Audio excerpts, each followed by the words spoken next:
মলদ্বারে তীব্র ব্যথা, রক্ত পড়া, চুলকানি, জ্বালা এই ধরনের সমস্যার রোগী অনেক রোগী। কারণ এই রোগীগুলি সাধারণত এই সমস্যাগুলি হলে লজ্জাবোধ করেন, কাউকে কিছু বলতে পারেন না, কিন্তু সে নিজের থেকে লজ্জাবোধ করতে থাকেন।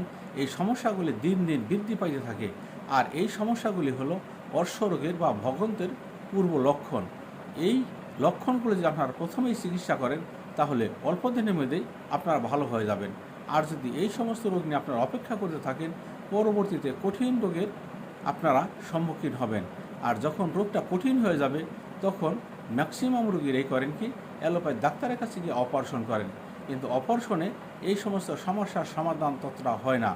আপনারা অপারেশন করার আগে যে সমস্ত রোগীর আগে অপারেশন করছেন তাদের সাথে যোগাযোগ করে দেখেন। যোগাযোগ করলেই আপনারা বুঝতে পারবেন যে আমি যে কথাগুলি বলতেছি আমার কথাগুলি ঠিক কিনা। আর এই সমস্ত ক্ষেত্রে আপনারা হোমিও চিকিৎসা নেন, চুলকানি 5-7 দিনের ভিতরে ইনশাল্লাহ ভালো হতে পারে। জ্বালা এটা 2-4 ঘন্টার ভিতরে কমে যাবে। রক্ত পড়া এটাও 1-2 দিনের ভিতরে বন্ধ হয়ে যাবে।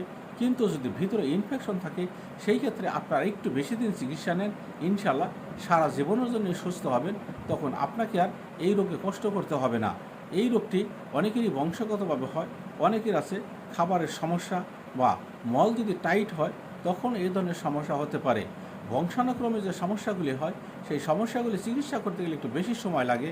আর যদি এমনিতে হয়তো মল টাইট হওয়ার কারণে বা যে কোনো খাবার অনিয়ম বা মলত্যাগ নিয়মিত না হওয়ার কারণে এই সমস্যাগুলি হয় তাহলে কিন্তু এই সমস্ত রোগগুলি 15-20 দিন বা 1 মাসের ভিতরে পুরোপুরি ভালো হতে পারে ইনশাল্লাহ।